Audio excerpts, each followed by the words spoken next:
I'm Two-Spirit Penguin Daniel. And I'm Broadcaster Nickels. And today, the year 2020, aka the year of Corona.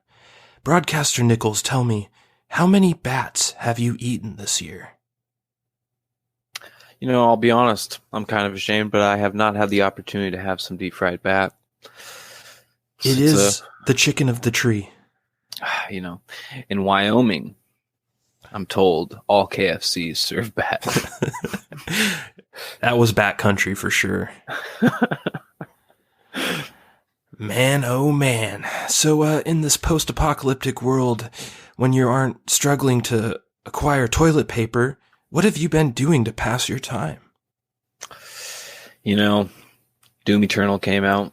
Praise the Lord, Satan himself. That game has taken a lot of my time up. Of course, Warzone as well, but we won't talk about that. Then, you know, just, preparing for the apocalypse. You know, I'm sharpening my axe, slowly buying all my survival equipment off Amazon.com. Yeah. And, you've developed a small armory in the last couple weeks, correct? Small armory as in one firearm. One small firearm. Is it small? No, it's actually full size. Oh shit. If anyone asks, you tell them it's full size. Man, oh man. Real close. So Doom Eternal, I think you're a lot further than me, right? How many levels in are you? If you're actually counting full on levels, or you're talking full. About, because there's checkpoints in each level. No, not right? checkpoints. Levels. Yeah. Like the full level. I'm at the Super Gore Nest, which is I think 4 or 5. Okay. So I'm on level 3. So you're a couple levels ahead of me.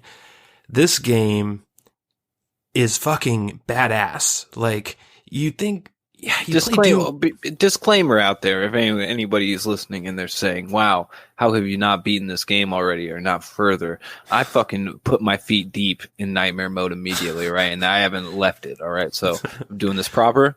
Don't judge me.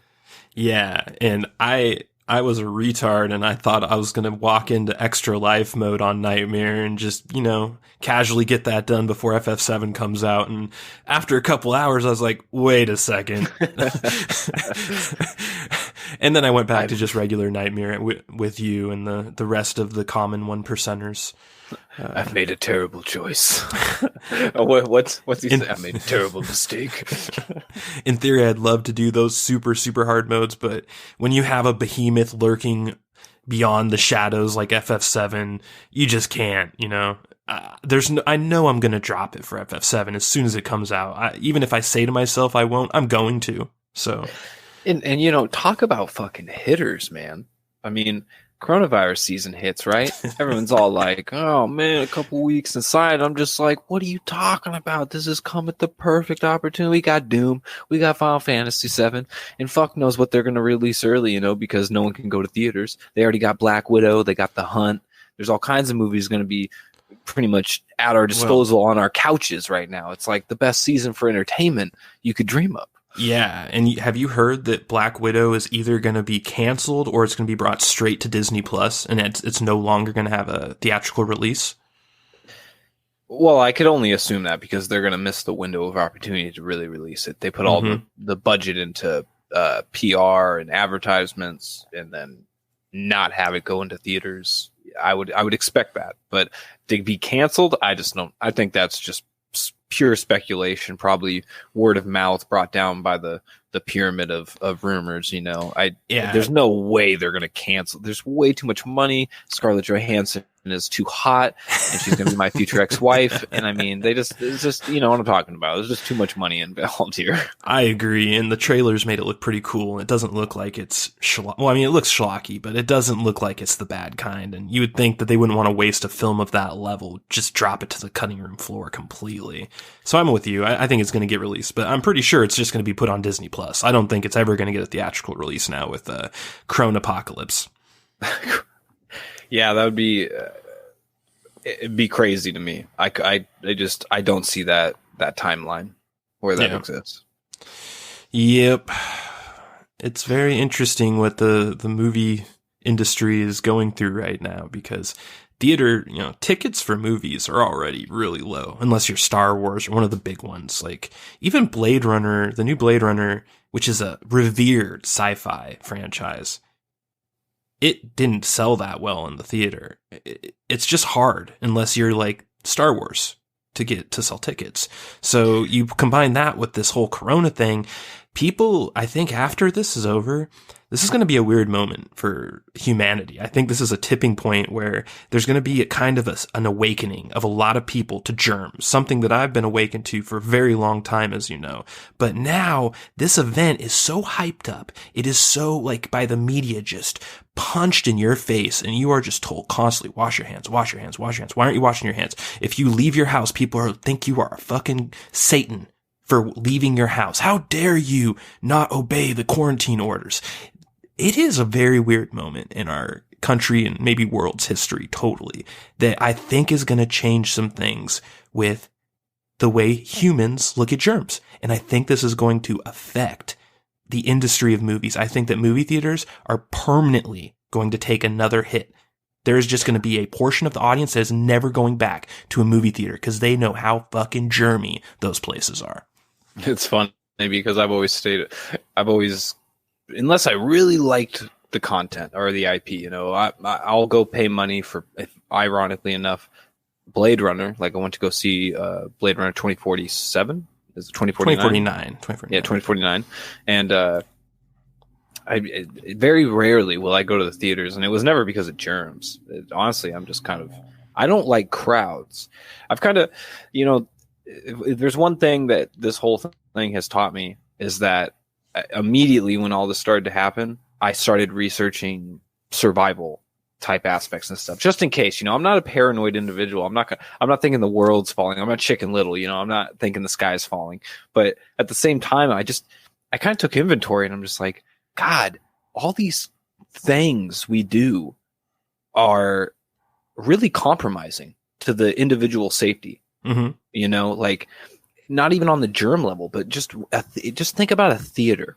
There's 2 doors, right? Especially with all these mass shootings and stuff. And I'm totally a 2A person. You should totally have a gun. I feel like you should be trained properly and all that stuff. But it's just like, you do have to look at what happens in reality objectively. And it's just like, why would you put yourself in that type of situation in the present day? It just doesn't seem like the risk to reward is just not there, and especially now, with coronavirus, where it's just like, now the common enemy could be the person sitting next to you. Mm-hmm. You could be carrying, like you said, really going to enlighten people on the existence of bacteria and germs and viruses, just all that. Well, I think it's more viruses and bacteria just because I think everyone's already kind of aware of bacteria. I heard a lot about bacteria growing up. It was always bacteria. This cleans bacteria up, and you got to worry about bacteria in your canned food. And there was just a lot of bacteria talk when I was growing up, but nobody ever talked about viruses when I was growing up. I learned about viruses in college. When I was in just regular high school, there was really not very much on viruses in any type of capacity. So when I got really sick with SARS in college from a Japanese girl I was dating, it totally changed my life. I looked into viruses. I figured out how pathogens spread, and it fucking astonished me how I lived before that point. I looked back on the disgusting heathen I was before that point, and I was like, I should have died 7 times from the way I never washed my hands. I never did anything, dude. I was fucking foul. Well, it's an interesting argument, out there that, the idea of being hypochondriac versus the exact opposite, where you're just a total savage, right? Yeah. But there is an interesting argument to be had, because I talked about, off the mic, we talked about this idea of, one goes down, we all go down. This intrinsic, almost primal necessity in humanity to make sure everyone suffers the same way, mm-hmm. And in bacterial sense, and in this case, more of, a real sense, a viral sense, is that if the individual gets it, I'm not really going to make too much of it. Maybe I'm sick, maybe I'm not. I'm just going to go outside, I'm not doing too much. They try to rationalize their activities, to say, well, I'm not the problem, whereas, but they're serving a purpose in a way, I guess is what I'm trying to say. And some other people say, because if it's not that big of a threat, because you never really know. We always find things out after the fact. We're always saying certain diets are good, and then next year they're not. We're always saying these supplements are all right, and then finding out they cause really bad problems with your kidneys or whatever the fuck, goes on. Or, we don't put lead in paint anymore. We slowly find things out. But nonetheless, it's like these types of people serve a purpose because they're spreading something that doesn't kill you. And that's all I'm focusing on, right? And now it causes all kinds of problems. Tons of people are dying.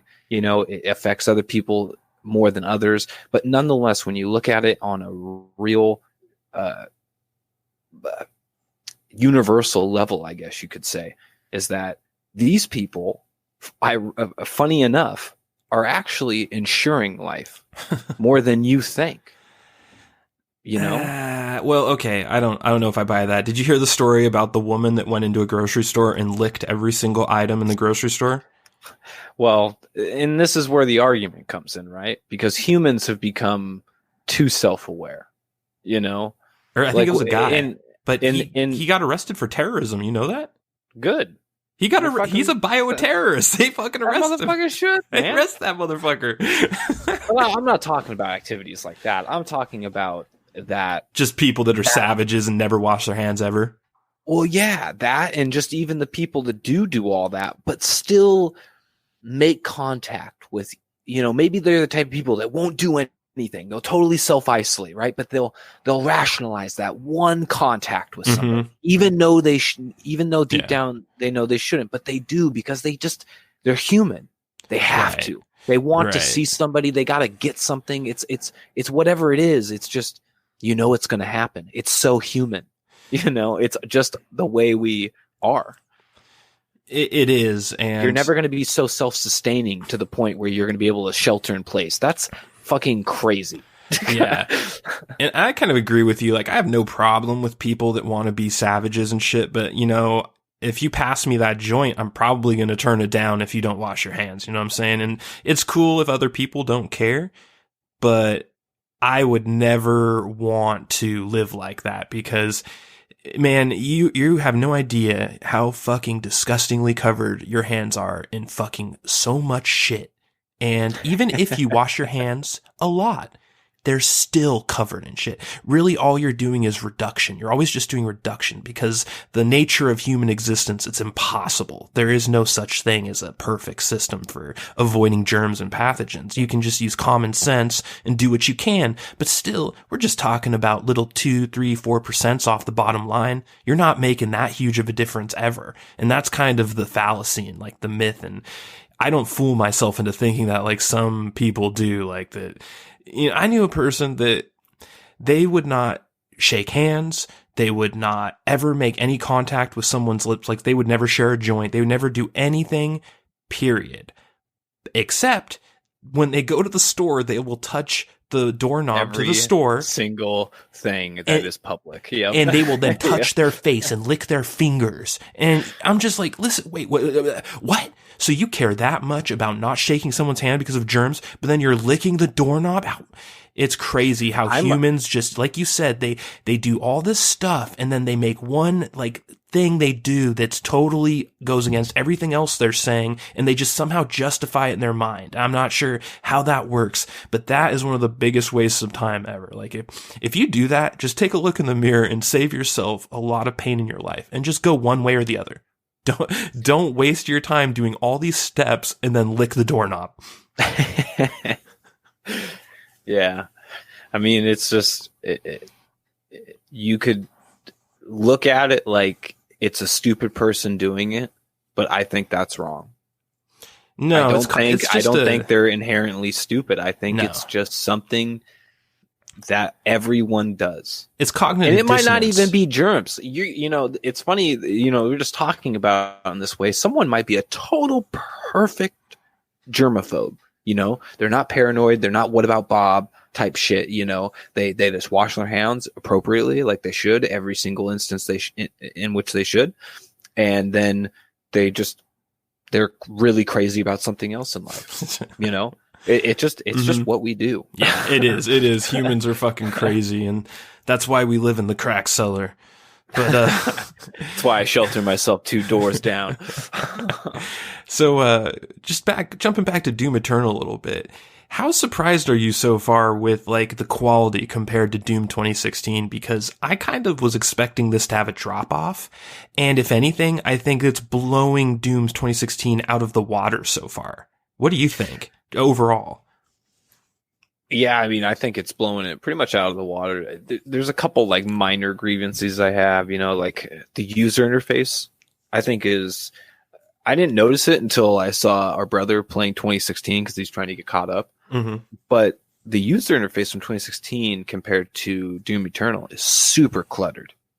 Super cluttered. Like, I almost appreciated how clean the 2016 game was. So that was just one thing I picked up on. And interesting. I think the other thing is I'm surprised with how theatric this game is. Yeah, so far. Like I didn't expect that from Doom. I'm not quite sure if I think it's a good thing or if it's a bad thing, because I want Doom to be like this purist type FPS formula, but I also don't want to put it on the pedestal. But at the same time, that's what I expect from Doom, and yet I'm getting this almost like actual story cutscene driven game that you see from a lot of modern shooters, and I'm just like, this doesn't belong here. What's going on? Yeah, I feel your worry, but I feel like it's one of those things where right now we're fine. Well, at least where I'm at. So you're a little further, and we don't want to talk spoilers or anything, but I'll just say that so far for me, the cutscenes haven't been that intrusive. They've been really good. What's happened in them has been... I really love the way that this game is digging into the R-rated horror rather than PG-13, because I had a weird feeling based on the Joe Rogan interview with the art director of Doom Eternal. He was kind of like trying to like pitch it as a kid's game, and it was really weird. And the tone was very weird perspective on the game when he was just like, no cussing. Yeah, but we'll let you rip a demon's eyeball out of their forehead and shove it in their fucking mouth. Like, that's kid friendly. Okay, I'm not following, but go on. And he says that the violence is cartoony and all this stuff, and I'm like, okay, I'm expecting PG-13 Doom kind of when I start playing this. And the first level is like has some of the darkest shit that's ever been in a Doom game. Just in the very first level. And the tone is super dark. The gore is super realistic and fucking disturbing. I don't understand this art director guy. I guess he's just trying to gaslight the public. I don't really know what that was about. Honestly, it's a good point you bring up, because now that you say that, that's a good strategy. They're just like, well, how can we pretty much get the media not to try to drive down the sales of our game? Well, we'll just run PR campaigns where we're pretty much praising how much we didn't cuss or how much we did do and not what we didn't do. Yeah. It's a good idea. It's a strong method. Well, I think that combined with the coronavirus definitely gave them a sales boost because dude. I know a lot of people playing Doom Eternal way more than played Doom 2016. So to me, anecdotally, it's looking pretty good for them. For sure. I mean, they got all the people, they got all the dads and the moms and everybody that works super, like a crazy amount, right? Mm. That are gamers, but they just don't have the opportunity to game anymore. All those people are playing that backlog of video games or the current hotness, whatever they feel like, right? I mean, fuck, dude. Our brother's playing Final Fantasy 9 and Deus Ex, and it's admirable. What else was he playing? He's just jumping all over the place to games. That's pretty cool. Yeah, it is definitely that time of year, isn't it? I guess, man. Like, oh shit. Kind of wish this happened once a year, right? The Crack Cellar goes dark. We wish Corona pox upon you once a year so that we can game more. Yeah, but it's funny, because send all your emails to Broadcaster Nickels. Still on the idea of gaming under this viral season we have, I took the opportunity to finally put some shells on my Joy-Con controllers. Now, you'll know if you're a Switch owner or you've been wanting to own a Switch that you only have two options. You got that matte, sexy black, or you got that LGBTQ red and blue. I'm just kidding. I think the red and blue is pretty cool. Not saying LGBTQ2 is not cool. Q2, you phobe. Anyways, moving on. These Joy-Con shells I got in see-through plastic and RGB and yellow, I guess, RGBY color scheme for the buttons. It kind of is like a throwback to those old school phones. Remember the phones, the corded phones you could get in see-through plastic? You see all the inner workings of the phones. Yeah, those were like popular when I was in like 9th grade, I think. Yeah, that's what it reminds me of. I just see the PCB board and all the circuitry and the copper for the antennas and stuff like that. It's pretty cool. But this is what I will say after the fact. It was not worth it. It took, and I've probably repaired thousands of phones, if I'm being serious. I don't know how many I've repaired, but I repaired phone for 5 years, right? Yeah. And I will say putting these Joy-Con controllers wasn't difficult at all. I would say it's probably 3 out of 5 stars. It's medium. But at the same time, it took me about 2 hours because of how delicately it was arranged. Maybe that time will go down as I try it again because I'm actually going to return them and get a different color because I don't like it. But I just don't know, man. I probably would never do it again if like I had a new system 2 years from now or whatever, and I saw that there was custom shells online or something like that. It'd make me second guess doing it because for $30, you're like, oh man, what a deal. Have a custom fucking controller, $30. That's dope as fuck, man. And it's a cool little project I can do. I don't know, man. $30 plus $80 in labor. If you were to have someone else do it, I'm cool. Yeah. But it kind of put me into this world of custom mods for console hardware. Because I definitely won't go back to matte black. That's what I will say. I'm definitely going to get a different color I can live with more. And I also didn't like the feel of the buttons. And that's something you got to worry about too, is that.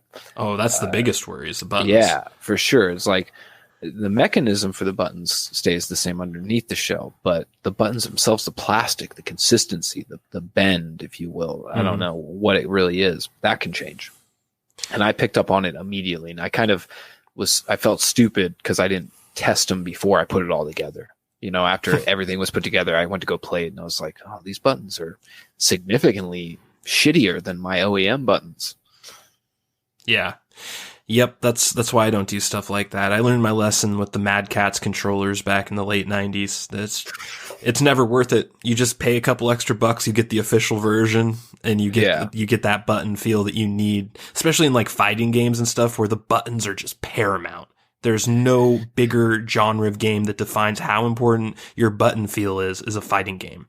Yeah, I think a control altogether, as far as the controller apparatus you're using for a fighting game, I think should just be 100% what you want. Yeah. You know, like even the outer shell, the plastic material, if it's matte or is it gloss, does it perform well with the sweat? If you're a sweaty person, the if you're using what do they call those? Like actual competition fighting stick controllers.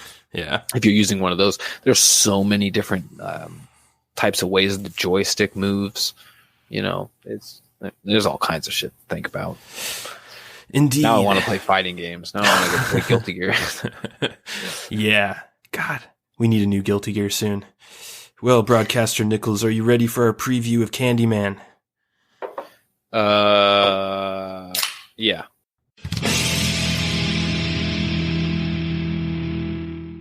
What's that? You want more Crack Cellar?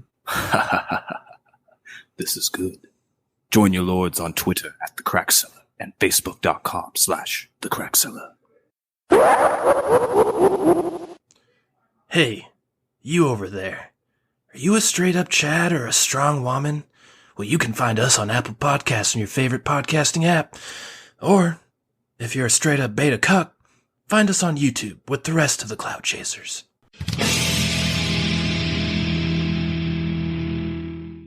And we're back with our preview of Jordan Peele's Candyman. Broadcaster Nickels, have you seen any of Jordan Peele's movies? Yes, I'm a connoisseur of Peele's work, actually. I have watched each one of his films maybe 7 to 8 times. You no, poor, I actually haven't. poor fool. I haven't seen anything. I wanted to see Get Out, but I just never gotten around to it. Yeah.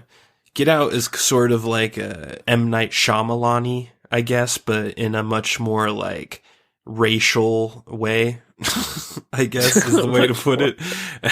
It's a very hard to describe movie. It's pretty good, but it's not even really a horror movie. It's sort of like a pseudo horror movie.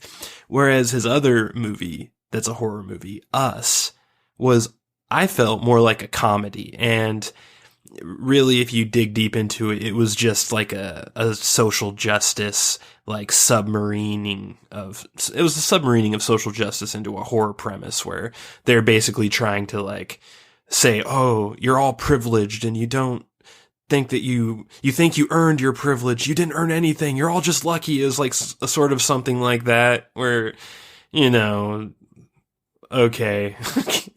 It's one of those things where it's not going to age well. Don't you want to make a movie that 50 years from now people are going to be able to watch and say that's a classic? Because all this crap that you're putting in that's political in 2020, it's going to age like milk, and it's really sad that every fucking person has to do that now. Yeah, that's just the theme of our culture right now, I'm afraid. But you know what? I think it's going to die with the viral outbreak. Oh, shit. So the Crack Cellar door is open. I got a good feeling about this. Yeah. Well, so Candyman is probably in my top 3 horror movies of all time, up there with the original Nightmare on Elm Street. And I'd have to think about what the third would be, but it's definitely Nightmare on Elm Street and Candyman in 2 of the top 3 slots.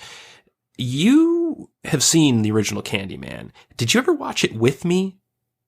Yeah, that was actually one of the films you guys like made me watch. Okay. And I was like terrified. Yeah. Because you guys made me watch it. I had a feeling that you watched it with me, but it's been so fucking long, I wasn't sure if I was just imagining it. So yeah, this is a classic, and I am very concerned because I don't like seeing. I sound like a broken record right now, but I feel like all of the hollowed things from my childhood are systematically being destroyed. And Candyman is one you would never think would happen. If, 5 years ago you told me, what of all the horror movies you love is the one you least expect to ever get another sequel, I would have named Candyman. By far, I would have named Candyman. Yeah. Yeah, totally. I agree. I thought that Candyman was just going to sink with the times. I did not think it was going to be revived. Well, no, it was so of the 80s. Like, I think it came out in 91 or 92, but 92. if you really look at it, it's such a of the 80s sort of visual grit and premise, and just like the way they displayed the horror and they did all the effects. In its heart, it was an 80s horror movie, even though it technically came out in the 90s. And Tony Todd is a legendary Candyman. This movie was super tight. It had a horrifying undertone to it where even when scary shit wasn't happening, you always felt the sense of dread looming over her shoulders as she searched through this fucking projects looking for Candyman. And man, I really like some of what Jordan Peele does, but I really hate some of what he does too. And I'm just really hoping he doesn't take the downside of the Schwartz to my favorite horror movie. You know what I mean? You know, I've analyzed the trailer quite a bit. It looks good. It definitely looks good, and it does. If one thing I noticed, because I'm always looking for those elements of culture. You know, like, is this going to inject something is this going to totally take away from the movie?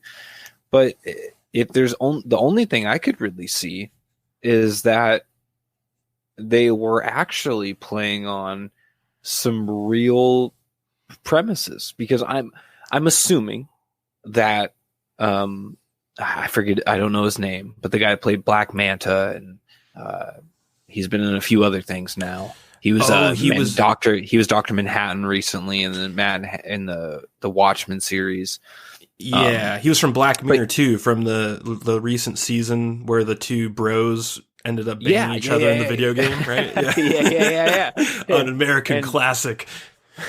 Fucking, he is the baby at the end of the Candyman.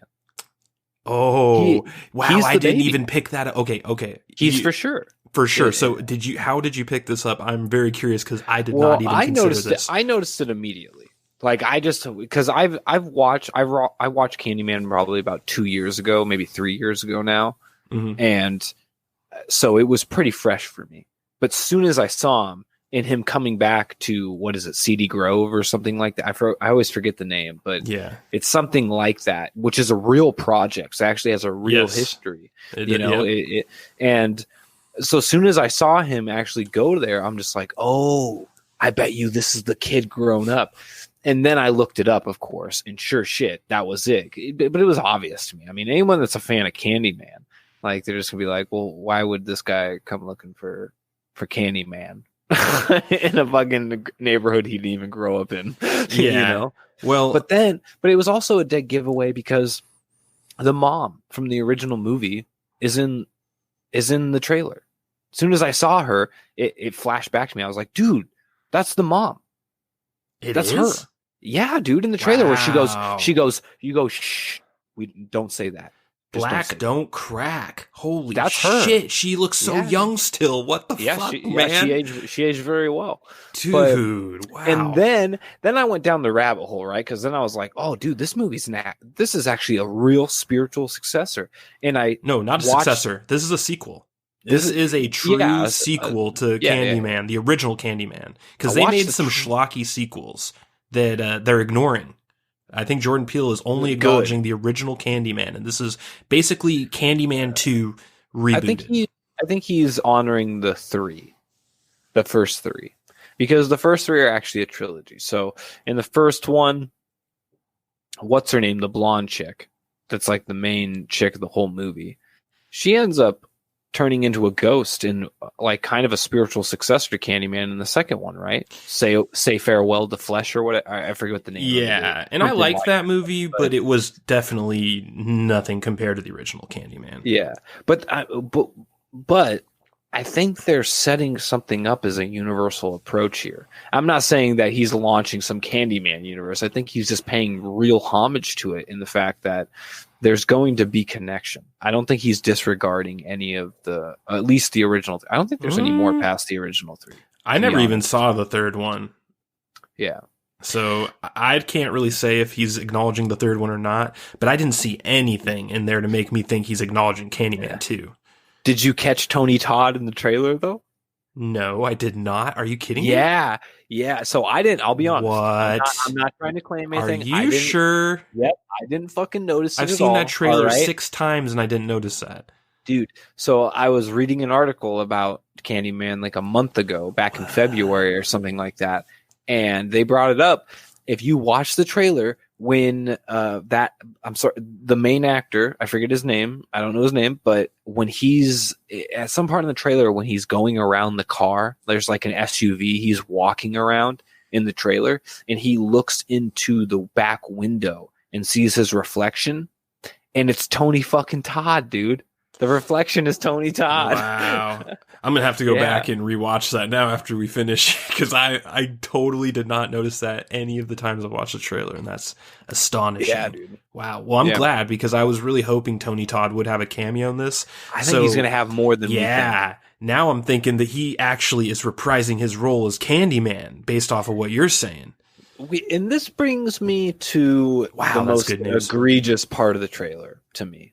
Is how much, and I think you're going to agree with me here before I say it, but how much Hollywood gives away now in their trailers. I know. It's just so poor form. I watched that trailer and I instantly knew what the movie was about. I'm just like, dude, you just gave away the huge cliffhanger. And then I'm sure they got something else cooked away where they think is going to be a bigger surprise. Wait. But it's not going to happen. It's not going to be. Wait. Let's take a step back here.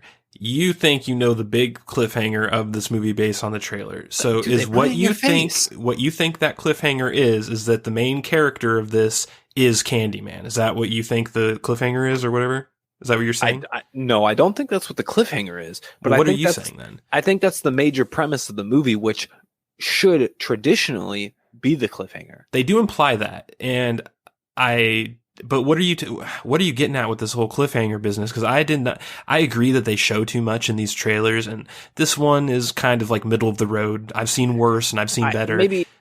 Maybe I should reword it. But what I'm saying is what traditionally should be the cliffhanger, and I think what everyone would expect to be the cliffhanger and would consider to be, substantial enough to be the cliffhanger in a movie, is revealed in the trailer. And whatever Jordan Peele and the other creative directors of that movie think is. But what do you think that is? I'm confused. I don't know what it is, but I know it is something because they revealed that he's Candyman in the trailer. That's my main point. Right. The fact that they show that he's becoming Candyman is like, okay, well, I thought that's what the whole point of this movie would be about, essentially. So now that you're showing that, you must have something up your sleeve, yes, which I am saying is not as good as they think it's going to be. Okay, so that's a prediction.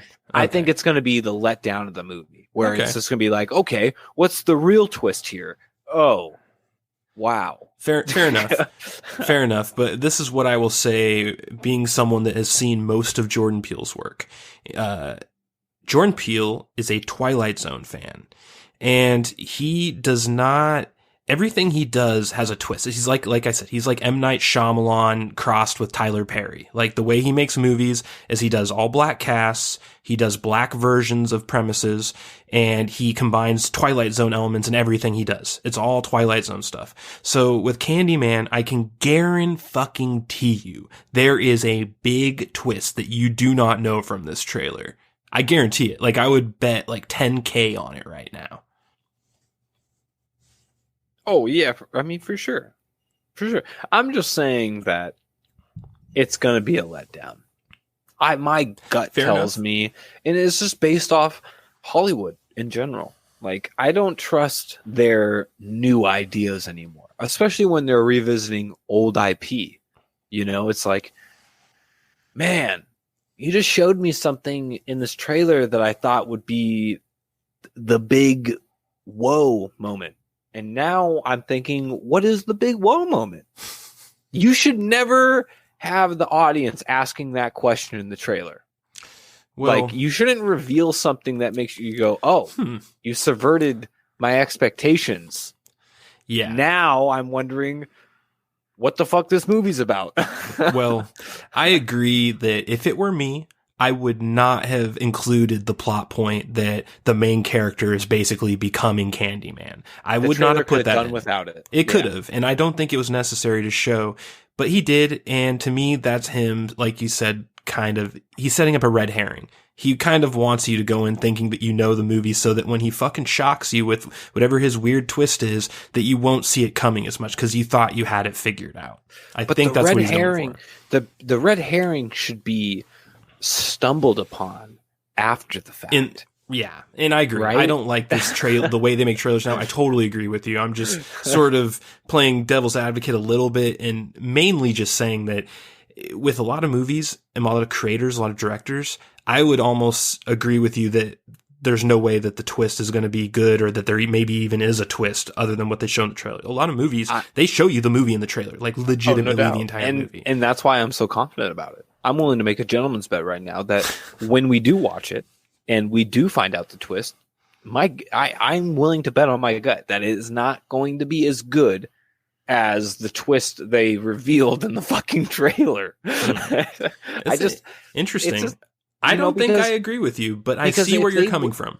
But, well, here's the thing, is that for me, when I noticed that the main character was the baby, or at least when it started churning in my head as an idea that he was the baby from the end of the original movie, was when he got stung by the bee. Yeah. In the field. When he got stung by the bee in the field, I was just like, that's weird. That now I'm thinking Candyman knew he came and why is he coming after this character? Why is this character so important? Bing. Oh, he's the kid from the original movie all grown up. Okay, this makes sense to me. And then they pretty much tell you he's becoming Candyman.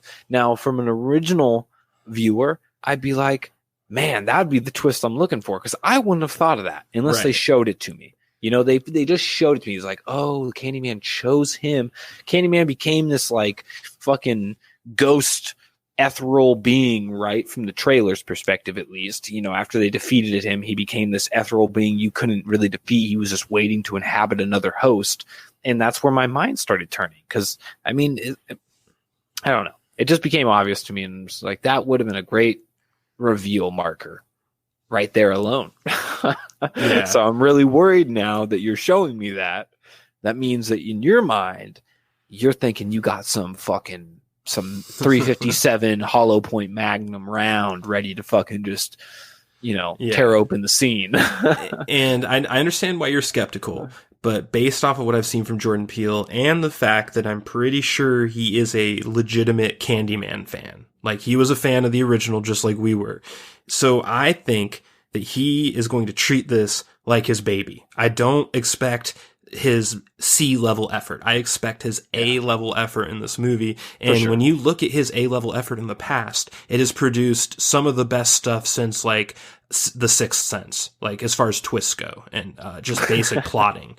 So I'm going to say I will take your bet. We'll bet 10,000 bison bucks. So whoever Bison Bills. So we'll look forward to the outcome of that bet. But rest in peace, Raul Julia. Oh God, too soon. So it seems like Jordan Peele's basically become the Tyler Perry of horror. Like he just keeps making these movies with all black casts that are straight up just super specific, almost like Alfred Hitchcock meets the Twilight Zone style classical horror. And I really appreciate it because one thing that I hate about social justice warriors is that they always want to take shit and they want to reboot it with other races. And it's like, hey, I love Spawn. Spawn is black. I love Blade. Blade is black. There are so many cool black superheroes that aren't just a fucking recolor of a different... It's so cringy. I think it's insulting to the races you're doing it to. Oh, we're not good enough for our own fucking content? That's how I'd look at it. But I think that with Jordan Peele, he has taken the good route, the way you do it. He's saying, hey, you know what? I agree. I am going to make original content with black actors and actresses, and it's going to be fucking good, and we're not going to be stealing shit and just coloring over shit. We're gonna fucking do our own thing. And so far, other than the movie Us, which I thought was more of a comedy than a horror, and it was unintentional. Other than that, I think he is just producing amazing shit. For sure. And I mean, his comedy was always hit and miss to me, but he's always made good content. I mean, I don't think I've ever not been a fan of Jordan Peele. No, I think he was definitely the funny side of Key and Peele too. Which was like kind of a Chappelle Show ripoff a little bit. Yeah, you could say. Yeah, I thought never Jordan really followed was the best. Key too much. So no, he's not as good. Yeah, like they both went on to do their own things, and when you look at what Key has done and you look at what Jordan has done, it's fucking night and day different. Jordan Peele is killing it. Keegan-Michael Key is fucking just doing really D-level movies and just really bad stuff. So I feel for him. But he got his checks, so I don't really feel for him. The dude's rich, so fuck him. He's not as talented as Jordan Peele. And that's fine, you know. Not everyone is that talented. That guy, you know, he can't always produce a winner. Everyone has something bad. And man, if you look at his best stuff, and you should watch Get Out, because I'm telling you, Get Out is one of those seminal movies. It's a movie that you have to see. It's that good. Huh. That's interesting. But all that being said, I'm really hoping there's no cringy orange man bad shit in this movie, because I feel like Jordan Peele is at a place where he protects the purity of his work, but he also is one of those people that's very politically left, and I just worry that he's going to get tempted and we're just going to get some cringy shit like in the Jay and Silent Bob reboot that just like pulls you out of the movie. Yikes. Don't remind me of that movie. God, what a letdown. Yeah. But what do you think? The trailer didn't seem too gory. There was some blood, but there wasn't anything too crazy. Do you think this is going to be on the gory side, or do you think he's going to take it more suspenseful? I think he's going to take it more suspenseful. No doubt. I don't think there's a lot. I think gore, the pendulum has swung away from gore for now. I think there was a lot of want for gore porn, as I would put it, you know, out there in the early 2010s, you know, like, but now I think a lot of people are looking for suspense. I don't think a lot of people are looking for people to get ripped in half, because it's so real now. You know, it's not like fucking Texas Chainsaw Massacre, you know, where they had to use real art and creativity to make this shit look even semi-real. And at that point, you still were kind of freaked out. Now, CGI is so good and actual prosthetics are so good that, I mean, this shit is just nasty to watch. It is. It's just like, it's brutal. It's just like, I don't want to watch close to 2 hours of this. This is fucked up. No, and that's one thing that I always appreciated about the 80s horror that was gory, because in the 80s horror was very gory, but they did it in spots. It wasn't just like 100% coming at you like Saw. That's my problem with Saw and like the new gory movies. Hostel also is kind of like that, where it's just like, it's too much for too long without the breaks. And with the way I love the formula with Nightmare on Elm Street with Freddy Krueger, because you would have a buildup, then you'd have a kill scene, but then you're back to the buildup again with the next kid. And it just goes on, and this, it's kind of almost like a game loop pattern in a video game. Yeah, and when you do it the right way in horror, it takes the pedal, you know, you're pushing the gas and you just pull off the gas at the perfect time, just brake just a little bit, just enough so that the next gas pedal push feels good and doesn't just feel like you're in a fucking ride that won't stop. Yeah, it also just desensitizes, you know? Mm-hmm. You're like, okay, I mean, did we really need to see all that? Yeah, what's the real fucking scare of this movie now that you show me that you're just going to rip people in half and show me every visceral detail of it? Mm-hmm. You know, is that the real twist, or not twist, but crutch here? Like, is that what you're crushing on? Yeah, and like you, I'm thankful that the whole gore porn fad has gone away, because it really killed horror movies for me for a long time. Like I took like a decade long break from horror movies because they just all were like that for a while. And thankfully the pendulum has shifted the other way. Yeah, I think Saw started it, to be honest. I think it was Saw. Saw really took the genre out of control. It did. It was a watershed moment. It was a watershed moment. I bet you the director of Saw would love that comment. He's like, wow, that's probably a tear in his eye. It's like a watershed moment of horror. Oh, shit. One thing I really am upset about with this trailer and the movie in general is that they're using a Beyonce song. You just reminded me. I really got upset by that. It's really? I don't like Beyonce. I don't Hold on. Let me blow your mind here real quick. I don't like associating pop music to Candyman. That's what I'm saying. I don't like the association at all. But okay, sell me on this. Sell me on this, Broadcaster Nickels. Say my name. Say my name. I get it. Come on, I get it. But on top of that, here's something that will blow your fucking mind, right? What is Beyonce's cult called? I have no fucking idea. The Beehive. Oh, for the love of Christ. Are you serious? Is that a real Boom! thing? Is that a real thing? Is, okay, I now sure. approve. You officially sold me on it. I'm sold. That is fucking crazy that her fucking fan group is called The Beehive. That is too much. Okay, I agree with you now. That's what you call deep cuts in real directing. Right? That's called serendipity is what that's called. That's insane. Here, let me take you another layer deep. All right. Did you notice TLC was up in that fucking trailer? They got Beyonce and TLC. Wow. What was the song that they were playing? I didn't even notice TLC, so I can't tell you. Writing on the Wall. Oh shit. Boom. Okay, Jordan Peele, you know what? I'm going to respect your choices on this, and I'm going to move forward without judgment for now. Exactly. Like, I had mad respect because, we have one sister, and, I don't really get a lot of, exposure to this type of music, but there's one thing that stands out in my childhood for as far as 90s R&B goes is Beyonce and TLC and Destiny's Child and stuff like that. Like, Black R&B was actually, surprisingly, as a white 90s kid, Black R&B was a huge part of my childhood. All right. I know, totally, dude. I remember playing Boyz II Men on my fucking portable jukebox, fucking, what are those things called?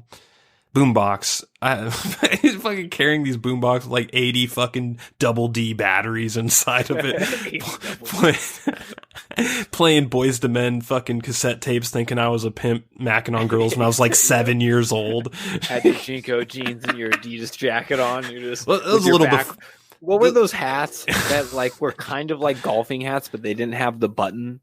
They were just like straight sewn that way, and people would wear them backwards. I know you had one. You thought you were the shit, like wearing one of those for a long time. Dude, what? I forgot about that hat until you just brought it up. That's hilarious. I totally remember the hat you're talking about. Those were like hats that like cabbies in New York wore in the 80s. Like they were just they were like this very specific hat that I'm not sure where it came from, but I knew my way around a Boyz II Men album back in my time. Such a 90s look, over baggy shirt pants with one of those hats, and you kind of like held your arms like you were a philosopher. You're just like, but it does seem like he's doing this in good faith as a fan. I don't feel like this is some sort of manufactured reboot to make money like a lot of these are. This feels more like an effort of love, and for that reason, I'm going to forgive a lot of choices I might harshly judge early on, and I'm going to go in completely open to whatever he's selling me. And this is coming from someone that reveres the original. So, any other thoughts on Candyman before we head to our review? Don't play around with that shit. Don't say it 5 times, motherfuckers. Don't say it 5 times. You know what I'm saying? Tony Todd gonna come for you. Tony Todd is real. Oh God, I'm on top of that, to finalize this in the spirit of shouting out to Tony Todd, I know you haven't seen this movie yet, so I'm going to remind you of it. I'm going to remind anyone else that hasn't seen it. The original Candyman has a fucking phenomenal movie out called Sushi Girl. Look it up. He is... I don't want to reveal anything of why he's in the movie, but it's a really good movie with like a surprising premise, and he just plays a character you wouldn't expect, but nonetheless he's in it, and he's right in the beginning, so he's right up in front of you, and he's in it for quite some time, and he does a phenomenal role. I think he does a good job, and just go watch it. That's the only thing for me that stands out for Tony Todd recently that I can shout out, because I think Tony Todd, his voice is just super iconic to me. You know, Leatherface, it is. Candyman, and Halloween, Michael Myers really are like those are like the triforce of horror for me in my early childhood. Those are the three figures that really scared the shit out of me, that kind of warped my mind and my capacity to understand what horrors were about back in the day. I remember, just always hearing you guys watching horror movies and stuff like that, and it didn't matter what it was, because I was just too scared to watch it or whatever. But those were the three that like made up the construct of horror to me as an early child. Yeah. For me, it's definitely Candyman, Nightmare on Elm Street, and Hellraiser. That's my holy trilogy. Yeah, and it's Barker, tough, man. It's tough because the '80s was such a golden age for horror. There's so much good horror from the '80s and even early '90s that it's hard to like really make a list. Clive Barker actually did Candyman too, right? He actually he wrote the original story. He didn't direct it. But Clive Barker actually wrote the original story of Candyman. It is a Clive Barker, yep. Yeah. Kind of makes sense now when you think about it. Yeah, that guy's a legend. He is, yeah. And the Clive Barker style of horror is that's my shit. I just love his style. It's just perfect. But I guess my final thought is, I'm just really glad that he seems to be doing this in good faith, and that we're not getting a reboot with like a new... It's so easy to just hit the reboot button and fucking recast everyone hipper, make everything a little more PG-13 instead of R, and make everything, more Chinese friendly, whatever you want to call it. There's all kinds of ways to put it, but these movie reboots are really getting out of control, and I love the fact that Jordan Peele said, no, I'm doing a fucking sequel. This is a true honored sequel that is not going to cheapen the original movie. It's going to hopefully enhance it and stay true to it. And when I heard Candyman say, I am the writing on the wall in this fucking trailer, I got fucking goosebumps and I was sold. I'm giving this a thumbs up, a big, big thumbs up, and I pray he doesn't let me down. What say you, Broadcaster Nickels? I wish I had 4 thumbs up so I could give those titties 4 thumbs up.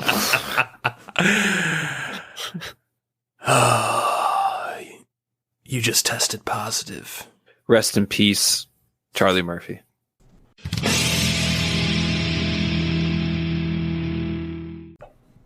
And we're back with our review of Altered Carbon Season 2. And the creators of this television series describe Season 2 as the following. Season 2 finds Takeshi Kovacs, the lone surviving soldier of a group of elite interstellar warriors, continuing his centuries-old quest to find his lost love, Quellcrest Falconer. After decades of planet-hopping and searching the galaxy, Kovacs finds himself recruited back to his home planet of Harlan's world with the promise of finding Kell. Haunted by his past and responsible for investigating a series of brutal murders, Kovacs is stunned to discover his new mission to solve the crime, and his pursuit to find Quell is one and the same. With the help of his loyal AI, Poe, Kovacs must now partner with new allies to outwit his enemies and find the truth. Who is Quellcrest Falconer?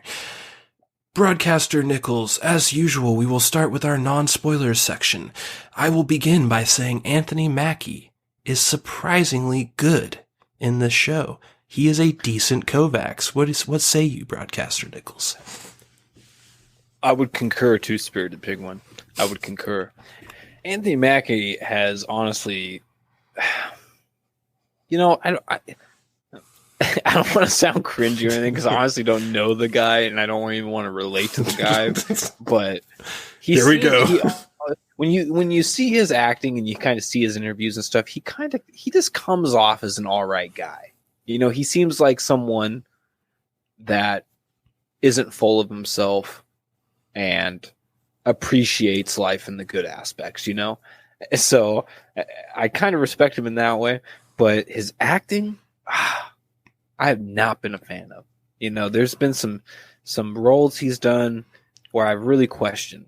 2 roles that I think he's done really well are Pain and Gain with Mark Wahlberg and Dwayne The Rock Johnson. It was a fucking excellent movie, which I thought he was a part of.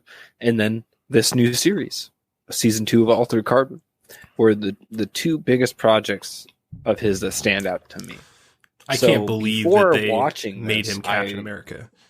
Yeah. Sorry to interrupt you, Broadcaster Nickels, but I am upset that he is now Captain America.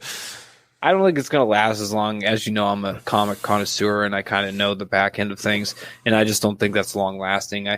But nonetheless, that's not what we're talking about. Anthony Mackie surprised me in season 2. He really did. I went in thinking, man, there's no way he's going to be able to replace Joel Kinnaman, who, ironically enough, I wasn't a fan of Joel's work either pre-Altered Carbon. I mean, I watched his new RoboCop, which I thought was all right. It was good. The best. It was good. It was good, right?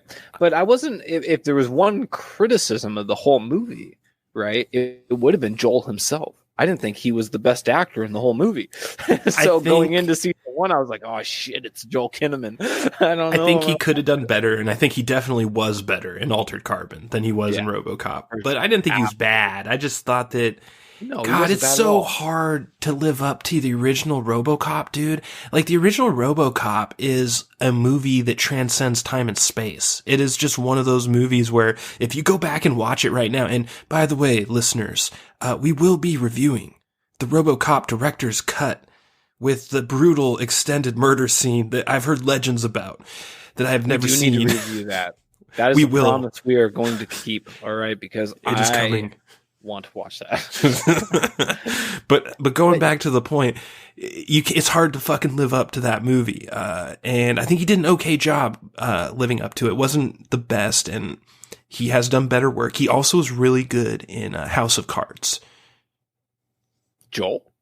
Yeah. Have you seen House of Cards? I have.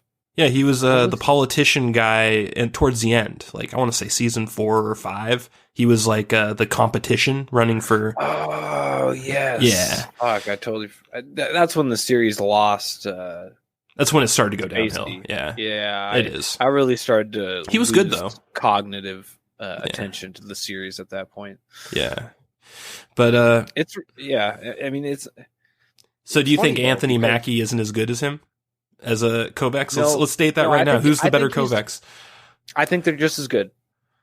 I think he's just as good, to be honest. And, you know, I'd say just personally, I'm more a fan of Joel's representation of Kovacs. But when I look at them objectively, side by side, I'd say they almost replicated the same feel and style perfectly. Yeah. You know, they both came in as actors that you weren't quite sure they were going to fit the role, and you were subtly surprised by how well they fit. And after you watch the whole series, you're just like, man, they nailed it. They really nailed it. Like, I mean, it's almost like they were fan of the books, you know, type how well they nailed it type of shit, you know. I wouldn't be surprised. I would not be surprised. And it also goes into because you know, Anthony Mackie didn't have too much actual acting to compete with. But in season 1 with Joel, and this is the only thing I could really give Joel a one up on, is that he had to act with James Purefoy, however you say his name, but he was kind of Bancroft from season 1, Lawrence Bancroft. Remember the main guy, the main villain. And I'm kind of a fan of James Purefoy. So when I saw him as the villain or the protagonist, or the antagonist, if you will, that was kind of what I was comparing Joel Kinnaman's acting with. You know, he has to actually compare himself to James a little bit because they're kind of competing in the narrative. But with Anthony Mackie, he kind of just ran with it because there was no one really to live up to Anthony Mackie's level of acting. That's an interesting observation. Yeah, I think the acting was really good all around, and especially from Poe. And Poe was great in season 1 too, but Poe was special in season 2. And we're not going to go into why because I would be into spoilers, but I would just give the nod and say Poe was fucking amazing this season. And then Yeager. You know, the whole series builds up to Joel's character, Kovacs, kind of figuring out this crime syndicate / mystery in I forget the name of the city, but James Purfoy's elite, rich mastermind character that has this like scheme running where he seems to be like the philanthropist figure in the city, right? That seems to be the main grind of the season 1. And then after that all comes boiling down, you really figure out that, to me at least, that it's Kovacs trying to find some type of solace with his relationship with his sister, and Yeager, his mentor / father figure, being a really evil motherfucker in the end of the thing. You're like, son of a bitch, I looked up to this guy that's a fucking asshole. Right. Well, if I were to only have seen the show and I just erased my book knowledge, if I were to honestly say who I would say the villain is, I would say number 1, the villain is Lawrence Bancroft. And number 2, it wouldn't even be Yeager. It would be Raylene. So I would go Lawrence, Raylene, then Yeager. And even the Yeager is so... Really? Because it's so brief and it's like not even really a part of the plot really as far as you know. Like the way they present it in season 1 is just kind of like, well, here's this little thing that's a thing, but like you would think that that's not going anywhere. I don't know. It kind of stands out to me, you know, because I always look at Lawrence's character as a planetary problem. You know, and when you look at Alter Carbon, it's a universe type series to me. There's going to be multiple planets. There's going to be multiple interests. There's multiple characters that have more interest in certain planets and stuff. So when they're in their perspectives, these problems seem more pertinent than others, right? And when I look at Lawrence's character, it just seemed more of a planetary problem. Like he was just the minor villain of the series for that planet. And then at the end of the series, Yeager's character kind of reveals himself as more of a universal problem because he wants to mentor Kovacs or re-sleeve him or whatever in whatever perspective you draw from, unless you've seen just season 1 or season 2. But nonetheless, you get this idea that Yeager has bigger ideas than just one planet. Let's talk a little bit about the budget. What do you think the budget was? Because to me, it looked like it was reduced. I thought that season 1 looked a lot better. It felt higher budget, and I'm very surprised because based off of the books, I thought season 2 would have had the higher budget. Well, I think season 2 did have a higher budget. You do? No doubt, but it probably mostly went to Anthony Mackie. Anthony Mackie is a Disney actor. MCU. It's been in a few other movies. Well, that actually is a good insight. So basically, I'm talking about the effects budget and the set budget and the way they just shot the show. So I think you're right. I think that they had downgraded that stuff because they had to pay Anthony Mackie. I didn't even think of that. I don't think they downgraded it. I think it was just honestly, I think it was the more exposure to the... In season 2, they had more scenes where CGI needed to be applied. Mm-hmm. And in season 1, they had a lot less. And so I think a lot of dollars went... I think there was a lot more dollar concentration per CGI scene in season 1 than there was in season 2. And I think that's probably what you're noticing. Because like when it came down... Like in season 1, there was no need to fully CGI a fucking brand new alien asset. You know, something no one's ever seen. They had to make it up. Every pixel had to be generated. You know, like every dollar was paid.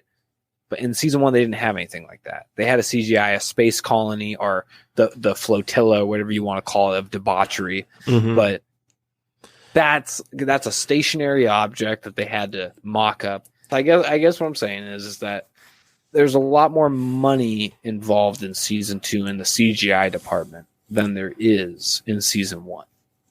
You know, combined with Anthony Mackie being the main character, that's where their budget went for sure. Yeah. All right. Yeah, and it's kind of hard to talk about that without spoiling it. So let's move on. That's probably a bad one to talk about in the non-spoilers section, but I guess to me, I'm just going to say that some of the coolness with the season 1, which I'll say right now, I like season 1, the television show, more than season 2, but I like the book 2 more than book 1. And it's a really weird thing, but I think it's just the way season 1 was portrayed, to me, was sort of magical. They just nailed season 1, the way they took the book and sort of just glossed it up with the Blade Runner visuals, and it just had a really good mix of acting and character actors that were just, they nailed all the roles. And I really loved Kovac's sister in season 1. Like, talk about a strong woman. That she is like my fucking, my Blade Runner waifu is what I'm going to call her. And, and I think she really catapulted season 1 up for me, just her portrayal of the character. But I'm just glad high concept science fiction is being made on TV now, all of a sudden. Like, we had this little glut for a while, and now we have this show, and we have The Expanse. And I think there's some more stuff coming down the pipeline, too. I heard that they're going to do new Battlestar Galactica, which will be really cool if true. And yikes. Well, you don't like Battlestar Galactica? Or are you just worried about the people making it? Never been a fan of Battlestar. Okay. Well, I'm a huge fan of Battlestar. And I think Ronald D. Moore is actually making the new series if it does get made. So he's the original creator. So it won't be some sort of like Star Trek Picard travesty. But we'll save that for another episode. Whoa, dude. Spoilers. One more thing I'll say is some of the sets felt out of place in season 2 with the rest of the world. Like, you know, like the town square that they showed with the projection of... Oh, you're talking about the founder's daughter? Yes. But when they show her doing her little speeches as a hologram, that looks like something out of like Stargate SG-1. It's a really weird set that looks nothing like the rest of the city that they show at night with like the Blade Runner visuals. So to me, it just kind of breaks the fourth wall a little bit for me. I don't understand why they couldn't make it look a little bit more like the rest of the planet. Honestly, I think that's why they used that scene first. Because it wasn't so jarring for the rest of the series. They get it out of the way before the scene precedent was set, and then they move into what you're used to. Yeah, I think you're probably right, because it was a little jarring, and it's another, when I talk about the budget, that's sort of another thing I'm kind of tying to it, is that I feel like if they had a higher budget or if they had more money to spend, they would have done better on that part. And it's a small gripe, but anything else you want to talk about in the non-spoilers section? I'm trying to remember her name. God damn it, what's her name? Wait, are you talking? Oh, you're talking about the other waifu, right? Kristen Ortega, the Spanish waifu. Yeah. Dude, that's it. You know what? I'm just a chauvinist pig. I like season 1 because fucking Ortega and fucking Raylene were like the smoking hot twins of sci-fi. Like, I think dude. that is Holy why shit. season 1 is better. They had just 2 smoking hot bombshells on the good and the bad side. Bad side in season 1, and you're just like, your dick's hard the whole season. As soon as one goes away, the other shows up. Yeah, you know, you're like, fuck. Yeah. Season 1 really hit a sweet spot. I think it's just a really good season of television that got cut. And I think season 2 overall is good too. I'm not trying to downplay season 2. I think it's good, but I just think season 1 was special. Yeah, season 1 definitely just felt like it had a secret sauce. Yes, exactly. You know, it season 2, I'm sad to say, doesn't have that feel. Yes. But it was still good. It was still a good season. I would recommend anyone to go watch it, especially now in this Corona season. You got nothing better to do. Go fucking indulge in that season too. But it's just not season 1. Yep, it isn't. Opinion. But yeah, so okay, let's talk one more thing before we go to the spoiler section. There are 3 books for The Expanse. There are 3 books. Flashback from 2 episodes ago. There are 3 books for Altered Carbon. The first one is called Altered Carbon, and the second one is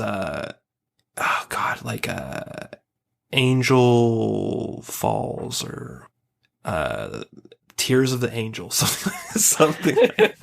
I forget which one. And then there's a third one called Woken Furies, and that's it. That's all the books that are out. The 3rd season is clearly going to be based off of Woken Furies because the first one was based off Altered Carbon. The second one was based off of the Angel one. What do you think? Does that mean season 3 is it? Do you think that's it? Or do you think that they'll actually just make original Takeshi Kovacs television only content past season 3? 2 things. No, I don't think anything will be past the 3rd season just based on the pattern. And 2, I hope they don't. I really, truly hope they don't, because that is the bane of fictional existence, is taking an IP that catches fire and they're like, oh shit, we can make money with this. And then they just bury it in the ground. And I really hope they don't do that with Altered Carbon, because it's such a short series. Why risk ruining the continuum of Altered Carbon? You know, it just seems so unnecessary. There's so many other things you could risk catching fire, risk spending money on, and turning into a blockbuster. It doesn't need to be an IP that's well respected and short and sweet. You know, like, just don't do it. It's the same. It's why I fear the live action of Cowboy Bebop. I respect the actor they got playing Spike. I have respect for some of the other actors they have announced. I don't have respect for live action anime so far. Everything I've seen, I just don't think there's a director that has gotten it. You know, like, they get it. They're like, oh, this is the way you need to do anime and live action. I haven't seen a representation yet where I am a believer. Well, I'm going to shun your point a little bit, because I think Cowboy Bebop is one of my favorite animes. So when I see this live action and it's even minutely bad to me, I'm going to be heartbroken. I too am worried about the Cowboy Bebop live action adaptation, but I will say that the Western live action adaptation of Death Note, I thought, was really well done. And it took place in Seattle, which was also really cool. And I'm biased because of that, because it took place in my home. That was my favorite one so far. So. But it was good. Still was kind of cheesy. Well, dude, I'm going to tell you right now, Willem Dafoe as Ryuk, it cured any bullshit cheese you want to fucking throw at me for that movie. Like, him as that role was God-given. That was like beams of light coming down from heaven. It was a beam of light, but you can't expect that, right? Going into another Cowboy one. Bebop? No, you can't. You're right. It's not like you're gonna have fucking God, fuck, what's his name from Frasier? God damn it. What's his name from Frasier? We're going into Frasier. But what if the guy from Frasier was Jet? You know, that's the type of shit that would have me hook link, fucking just hook. Oh god, I'd be on, like, you'd have me at that point. I'd be being reeled across the ocean at that point. I'd be ready to die, fucking going jettisoning into that boat of fucking that movie. But oh man, that's not the case, and I worry that one of my favorite animes of all time is about to get the worst treatment that you can possibly find yourself in, being adapted to a live movie. I think that we have a better chance of it being good now than we did at any time in the past, because I think in the past they were really bad, really, really bad. I laughed at them. They were jokes. But remember the Samurai X? Oh god. They've gotten better recently. They just have. Like, they're better, and some of them are still bad, Granted, but I'm going to say the Death Note Western one, and then the Bleach Eastern live action that recently came out was also not the best, but was good. It was serviceable. There were some really bright spots to it too. So yeah, I'm just going to say that I think that Cowboy Bebop's going to be okay. It's a legendary anime. They don't want to tarnish Cowboy Bebop's name with a horrible live action. Yes, they do. So you don't have enough faith in the Academy of Hollywood to do this. All right, they will. They definitely will ruin everything you cherish. Oh, man. All right, well, I don't quite know how we got off into a tangent about Cowboy Bebop, but how about we go to our spoiler section for season 2 of Altered Carbon? We're just talking about Hollywood taking things in a different entertainment medium and trying to live adapt them into a nightmare. Indeed. And there are many of those nightmares out there. But luckily, season 2 of Altered Carbon is not one. Overall, Broadcaster Nickels, pretty good season, right? Absolutely. Yeah. It was. I thought with the lack of Joel and James Purfoy and stuff like that, I thought it was really going to lack. But Anthony Mackie and the guy that played Carrera, I don't know his name. Yeah, he was actually the standout for me in the whole season. He came and hit it out of the park. Yes, I agree, and I was really so when we first looked into season 2 of the television series being made, and we heard that our boy Michael Shanks was cast, but they didn't say by which character. Yeah, it's God, I could go on a tangent about Michael Shanks, man, and some of the other great sci-fi actors that seem to get no respect at all. But it was a blessing, and it was also a curse that I saw Michael Shanks take the role that he did in season 2. You know, on one level, I'm just glad. I'm happy to see Michael Shanks doing some sci-fi roles. You know, and I'm also happy to see that he still has the chops to do it. On the other hand, I'm just like, man, is this all they'll give you? Is fucking one-off roles that you get killed off in the first episode? Like, to me, your acting is more than that, and your nostalgia is more than that. Like, I feel like you should be a respected sci-fi actor at this point, you know? Like, you put so much time into Stargate that when a sci-fi Andromeda too. He was like a main character in Andromeda for a long time. It just seems like almost disrespect to have a sci-fi show come out and be considered for a role that's just a one-off. You know, on another hand, you're just like, you're happy to get the job and you're happy to get the money and be thought of. And on the other hand, you're just like, motherfucker, I'm Daniel fucking Jackson, motherfucker. Like, yeah. No, I agree with you. I wish he'd get his own show. Like, he needs his own sci-fi show because I think he's that good of an actor, and I just miss him. Like, his style, his delivery, he just has this mystique, and he's always had it too. From the very first season of SG-1, it's just him. And it's hard to follow up James Woods too. Think about that. The motherfucker followed up. Oh, you mean James Spader? Yeah, I'm James Spader. Sorry, James. James Woods is good too, though. I like. He's an excellent actor as well. Don't get me wrong. They're both good James, high quality James. He has one of the greatest lines in all of Hollywood history. You pole smoking fashion victim. Yes, I totally forgot about that. That's a great one. Oh my god. But yeah, Michael Shanks was great as Horace Axley. It is a brief role, and I'm glad he nailed it the way he did, because I'm hoping it'll get some people's attention and he gets some more roles, maybe bigger roles, like you said. So yeah, basically season 2 is the book Broken Angels, and this book was much more like a detective novel than it's portrayed in the television show. That's one thing I'll say. I'm not going to dwell too much on book specific stuff because we're reviewing the television show, not the book. But I just will say that there's a reason I like the book more than the television show is because there's much more intrigue and sort of slow rolling noir detective stuff in the book than there is in the show. They kind of gloss over it. The way Horace Axley's only in one episode is kind of an example where you feel like they could have done 20 episodes and spread it out a bit if they wanted to, but they did manage to hit all of the major plot points, and they didn't cut anything major. It's all just kind of exposition that they cut out.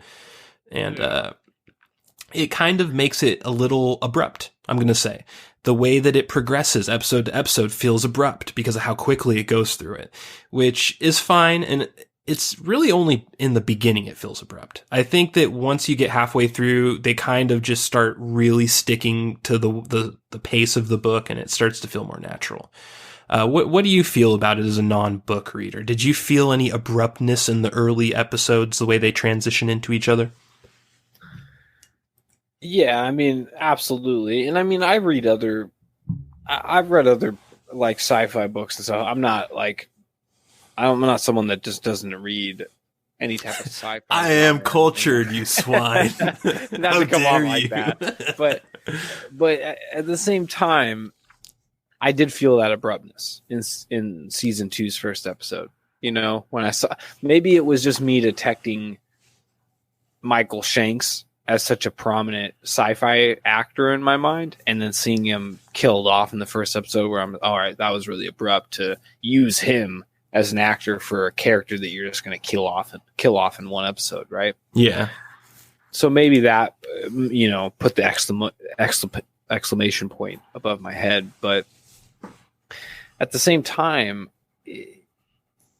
I don't know. I sometimes I feel like you shouldn't pick actors like Michael Shanks to play roles like that, because sci-fi is such a small genre, especially in the actual live adaptation. Like, sci-fi books is one thing. Sci-fi television series, there's a small pool of actors that people recognize, you know, from to Patrick Stewart to William Shatner. Well, William Shatner and I'm forgetting his name. God damn it! Not What show? Stargate SG-1, the main commander. Oh, Richard Dean Anderson. Richard Dean Anderson to Michael Shanks to from James. I'm going blank right now, but all the actors from the original Stargate SG-1 movie, you know, who were prominent in other movies. Like, when you use these characters, or use the actors more, I should say, from these original base characters in live action, you expect some type of significance from them, right? Mm-hmm. Going into season 2 of Altered Carbon, the moment I see Michael Shanks, I'm like, oh, fuck, dude. I'm thinking of Stargate SG-1. Huge sci-fi series. Many people recognize that series. He is not just going to be a one-off character, but then he is. Yeah. And it really just kind of, maybe lets you down in a way. But I don't want to use such words like that, because that would make it seem like you were disappointed, because I wasn't. It's bittersweet if you're an SG-1 fan, because on one hand you're seeing Michael Shanks, you're seeing him in a new show in a prominent, if not very short role. It's awesome in that way. But then on the other hand, you're right. You're like, you deserve better than this. You should have your own show. You should have a role that persists. And that was really why I was really hoping that he would play Carrera. And for the record, I think he would have been a great Carrera, but I think that the guy they did get to play Carrera was fucking amazing. And I'm not unhappy I'm happy that they went with him. Overall. I would like to think that Michael Shanks was the default Carrera, and then that guy came in and just blew him out of the water, and they were just like, all right, you got to be Carrera. I like that narrative. Let's go with that. Let's go with that one. Because he really did deserve it. At the end of it all, like, I don't have any doubts. The guy that played Carrera deserved it. He blew it out of the water. Yeah, he consistently was the best actor in the show other than Poe. And let's go into Poe a little bit, because Poe had his own arc in this season. And single best point of the series. And I thought it was very beautifully portrayed. And his relationship with Dig was so well done. And honestly, there were parts where I almost teared up a little bit because of how well they did the Dig and Poe stuff. And I love this whole arc with him trying to resurrect his friend and his whole little side hustle trying to do things for Kovacs while Kovacs is off doing other stuff, still kind of a part of the overall narrative, but sort of just like doing his little own version of Alice in Wonderland. And I'm really happy with the way they portrayed it. I'm very happy with all the actors involved. It was just amazing. And I think it's the bright spot for me of the entire season. What about you? What do you think about, what's your favorite aspect of this season overall, if you had to pick one? It was definitely Poe. Poe added the emotional impact to the whole season, right? Yes. When you look at Kovac's character, his emotional arc was really in season 1, building up to Krishna Falk. What's her name? Quell Chris Falconer. I know there's so many weird names in this. Such a complicated name, but Kel. I'll just call her Kel. Mm-hmm. His build-up emotionally was in the first season with Kel, ultimately. In season 2, they kind of were dealing with the fallout of season 1 with his character. Whereas Poe really supplied the emotional and substantial buildup of a character for the season. Because Poe in the first season was just this rogue AI that was stuck being a hotel liaison. All right. That's what he was. That's what he wanted to be. Right. Like that was what it just seemed like there was nothing much that he cared about other than that. And then in season 2, not to go into too many spoilers because I recognize maybe some people haven't watched. No. We're in the spoilers section. We are. We are full spoilers.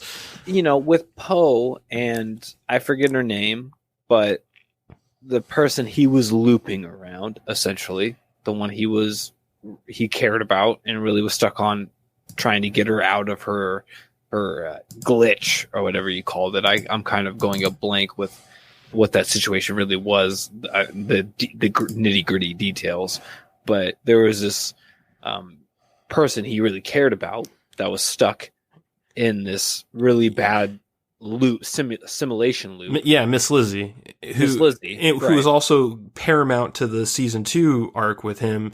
True. And one thing I'll say, just to interject real quick, and you can go back to what you were saying. I just want to say that Lizzie was better in season 2 than she was in season 1 as far as the television show goes. Her portrayal of the character Lizzie was so much better in season 2. I really did not like her portrayal in season 1. She was like a sore spot for me in season 1. Total opposite in season 2. I thought she was great, but go on. Yeah, and I could consider that as like a building block to her character, right? Like they were trying, maybe you didn't like the way they started her character out, but ultimately you like. I just didn't like the actress's portrayal of the character in season 1. It felt a little too rigid and cold. Yeah, as far as the actor goes, she was really only contained to these really particular scenes where there was a very particular vibe. Mm-hmm. Like a dream state. She was the victim that was trying to awake, and Poe was the catalyst or whatever. But nonetheless, to go back to Poe is developing. In season 2, Poe really took the show for me. And I think for a lot of people. Yeah. His development in season 2 was the highlight of the series. Especially towards the end. When you really... Because in season 2, when... At the beginning, when they start really touching on the idea that he needs to reset, you don't, as a viewer, you think about the fact that he's just, maybe I'm thinking about it differently, but I come from like a computer program or background, and when I think about hardware resetting like that, I think about actual persistent memory versus volatile memory versus other more unique types of memory. And when you reset hardware and program and software, they just don't. It's not just like you have the same instance. It's the same program. It's serving the same function. For all intents and purposes, it's what you're familiar with. But it's not the same instance as that you previously were engaging, even though it feels the same. And this is maybe where we can go off on a different crazy tangent about existence and stuff, but I love how they uniquely captured this with Poe.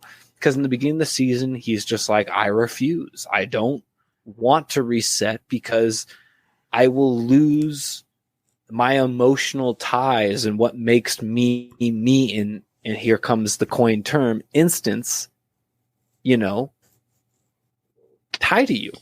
And you being Joel's character, or Anthony Mackie's character in this season, Takeshi Kovacs. And in the first episode, you're kind of like, well,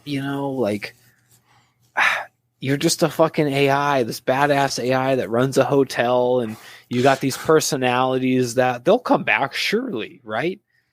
But they never really flesh that out to you until the final episode, where he finally does restart, and you realize the impact of what it means to restart even something is, well, I don't know. I don't want to use the word rudimentary because a program is the farthest from that, but still, you look at it almost in a rudimentary lens, and you're just like, well, he's just going to be the same when he comes back. It's the same program, but not really. That program adapted to you. It became your friend in a way. Just kind of how, like, when you reformat your computer and your computer's all used to the way your desktop's laid out, and the RAM is used to the way you open programs and all this stuff, and everything's super streamlined, and you're just used to things snapping the way they do. But when you reformat, everything's a flat scale again, and you're like, oh, I got to teach it again to be like me. And that was what I related to at the end of season 2. I saw Poe resetting, and I'm just like, yeah, it's Poe again, but he has to figure out who you are again. Yeah. As I was watching it, like you just said, like at the end of the show, what you're really thinking about is the existential nature of life. And is Poe actually dead, or is he alive? What is the nature of memory? And it's a little tearjerky, the way that they portray him and with Dig. And it's definitely my favorite part of the television show of season 2. And well, I think it touches on an existential crisis of life itself.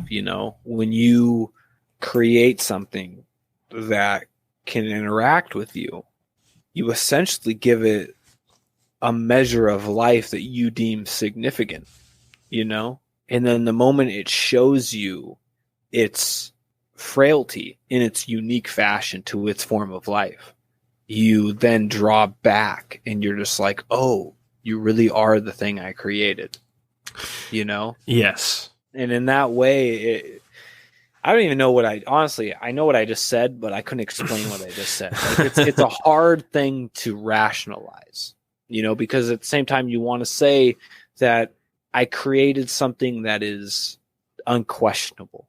It is life. Mm-hmm. It has a personality. It has a want. It has a desire. It has emotion. And at the same time, you're just like, but no, I control it. Every aspect of its nature I can turn off. And it's paramount. It's like, I know I can do this. It's not a question. It's not out of control. It's not out of my nature. I know I can do it, but I feel for it. And I want it to desire things. It's weird. It's a weird thing. It is. And I think that's why season 2 really stand out to me, because Poe's season was really cool to me. Yeah, it's definitely interesting how much they focused on Poe and what they cut so that they could focus on Poe. I think it was good. I think what they did was good. But the one thing I will say is that the interactions with Kovacs Prime is my favorite episode of the television series. Season 2 is episode 5, and that's when Kovacs Prime gets spun back up. There was just a little bit too much cut and a little bit too much. I think part of the problem is Danica Harlan. I did not like her. I did not like the actress who played Danica Harlan. I thought she played it way too over the top and cartoony. She felt like an actress from a soap opera to me. And I did not enjoy her at all. And she almost ruined this plot line for me because every time she was on screen, I kind of just rolled my eyes a little bit. And when Yeager got annoyed with her and like rolled his eyes at her, I felt simpatico with him. I think that's when I bonded with Yeager, is when we were both rolling our eyes at Danica Harlan at the same time, because she's just annoying and I don't really know how to describe it, but yeah, I mean, I don't want to hate on the character too much because honestly, I was a fan of season 2.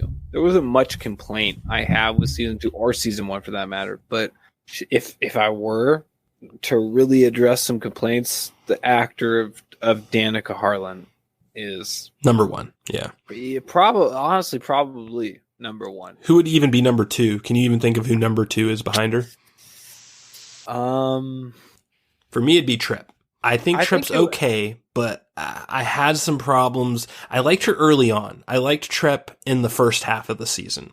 I thought she kind of started to play the character weird in the second half. Okay. Yeah, I mean, I could see that. I'm really trying to think, and I think it would be the actor of the Rebel Alliance that ended up being a lie. I forget his name. The leader guy who was just working for Danica. Yeah.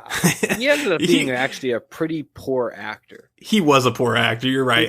He reminded me of a really poor man's Daniel Baldwin. Oh, Jesus Christ. And that's really How bad. dare you, Broadcaster Nickels. That's an indictment because Daniel Baldwin is a poor Daniel Baldwin. So, I mean, if you're a poor Daniel Baldwin. Yeah, Daniel Baldwin makes Stephen Baldwin look like Alec Baldwin. Exactly. Yeah. No, that guy sucked, but I don't really even count him too much because he's so brief. But he's supposed to be a pivotal role. I thought they were setting him up as to be a bigger role. And maybe it was his acting that let the director down in general that made him sway to not concentrating on that character as much. I'd like to believe that, to be honest. But the way they set him up was kind of like this gotcha moment. You know, it was it was almost like a too obvious gotcha moment. It's like, oh, he was just a pawn in the scheme of things. It's like, was it that, or was that actor's acting that bad that you were forced to write him off? Such a character. There's a crack cellar theory, one that's probably true. Put the tinfoil hat on. So favorite episode. What was your favorite episode of season 2? Let's say other than the opener and the ending. So let's say not counting the finale, because obviously the finale was sick as fuck, and we'll talk about that a little bit. But other than that, like middle episodes, what was your favorite? I think if I'm really thinking about it, I think it was the second or the third to last episode where Takeshi actually gets hit by the network system, the Angel Fire, the network that the ancients used. Okay. Right? Yeah, so you're talking about the second to last, the penultimate episode. That's when the Angel Fire comes down. Yeah, the first time when he survives it. Right. Well, when Quel'Quest Falconer, yes, several people survive it. Yes, as you would put it, Kovacs Prime survived it as well. I think that was my favorite. That's a good one. That's probably my second favorite, but my favorite is episode 5. I wake up screaming, and I kind of already talked about it. It's where Kovacs Prime gets spinned up, and you get into this point where you don't think it's possible that the original Kovacs could ever show back up. Then all of a sudden, Carrera shows up as Jaeger. He does this illegal shit in a VR where he spins up an old copy of his friend before his friend betrayed him. The premise of that to me is fucking amazing, because I think about all the friendships I had in my life that went sour. There was some like in middle school and stuff where this guy was my best friend, and then something happened at one point and we never talked again. It's like, could you imagine just being able to spin up a version of that person before that thing happened? 20 years later, like it was the same day. It's such a crazy concept to me, and I fucking love that. And it's not the type only of that, concept, not to cut you off, sorry. Go for it. It's the type of concept that really makes you worried about technology. Mm-hmm. Just in the magnification, as far as your imagination can go. You know, that is one of the elements of technology that can truly scare you. Mm-hmm. You know, imagine that capability. And you have no control. Being 8 years old. Right now, put yourself in present day. You have an action figure. You like Gundams. You like fucking Voltron. Who knows, right? You got a fucking $200,000, $300,000, $500,000 fucking 3D printer, right? You can print yourself a little rudimentary action figure, and you're just like, damn, dude. I just made Voltron at fucking 30 years old. I'm the shit. I remember watching that when I was 12. Blah, blah, blah, blah, blah, blah, blah, right? Mm-hmm. Think about the power, the God type aspects you have, dude. When you fast forward another instance of equivalent or theoretical, whatever you want to put it, life that's like you. Just magnify yourself into the future. Some organism is just like you, and you have a friendship just like you experienced in your 21st century. In like you said, a version of a friend that you liked before it went sour. It's just such an insidious idea, but at the same time, a practical idea. Yes. In the perspective of someone that lives in the future, where you're just like, I can copy whoever I want. I live in my own bubble. I can literally make a reality where 20, 50, 100 people I printed out do exactly what I say. You know, it's such a spooky reality, but a is. real reality. Yeah, and there's like a creeping darkness to it too, because of the human condition and how humans would treat something like that. Could you imagine parents? They have a kid. They love their kid up till they're like 9 years old. Then the kid starts misbehaving. They keep it going a little while. They get to 13. They start like killing cats and shit, and just like, you know, they go full Dexter.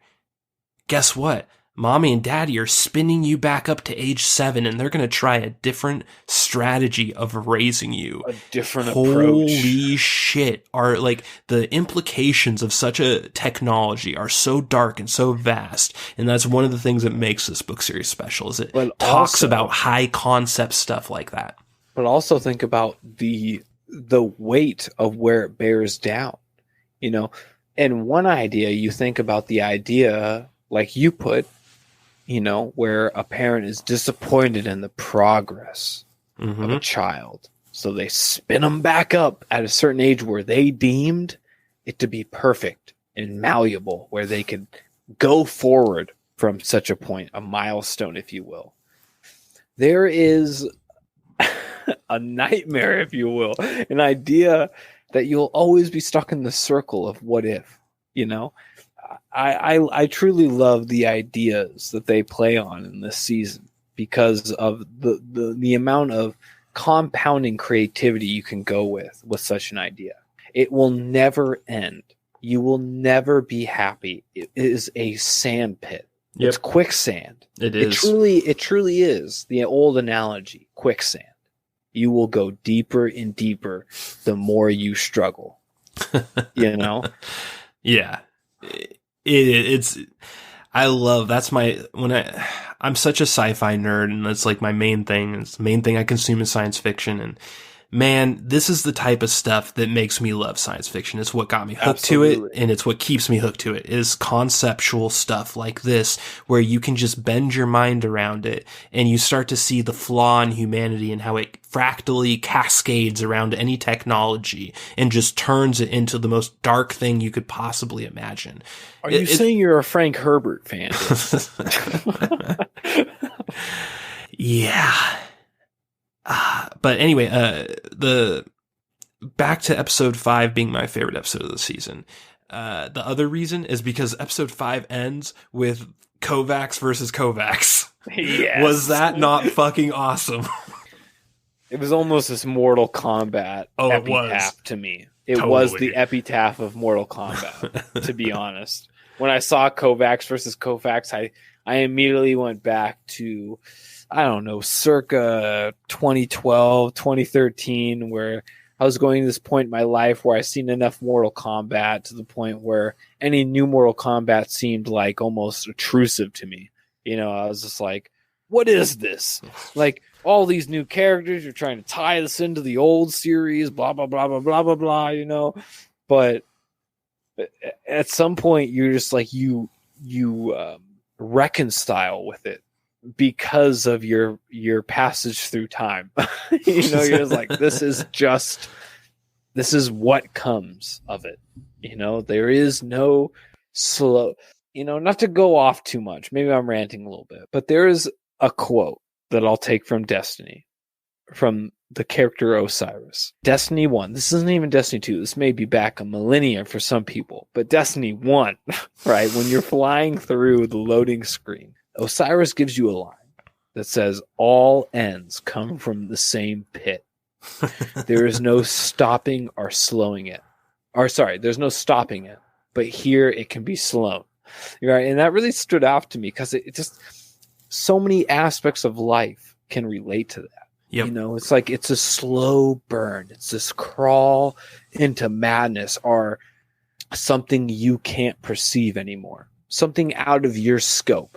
It's not, what's the word I'm looking for? It's not ridiculous. It's not out of the ordinary. It's out of your individual scope. And in an idea that is madness, right?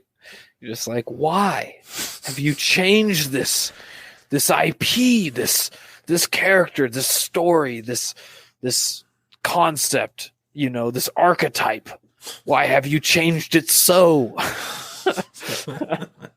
Yeah, going back to like the nitty gritty of the season, I'll just say that I did like the direction of the season, and the sound effects were really good, but I think they really dropped the ball on the music. I don't know why.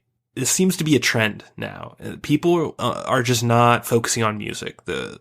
In Western productions of video games and movies and television, there's just a lot of bland bullshit, a lot of boring soundtracks. And I think that the season basically suffers from that as well. It was, most of the show had no music. And then what music there was sort of like stock. It just felt like stock. Yeah, that's very true.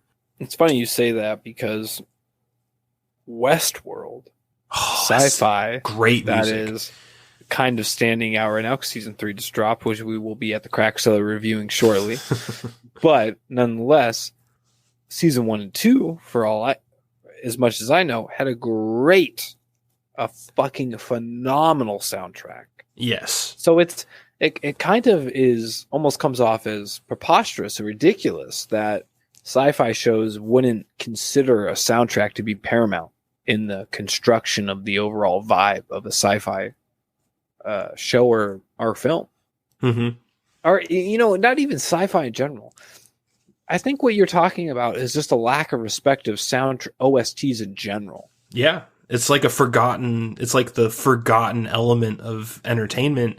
True. And I just don't understand it because to me, music makes almost everything. What do you love about these horror movies? Of course you love the horror, but they all have these creepy music. Like, think about every single of the great horror movies. They all have this special theme song that you can recite in your head right now that just define the movie.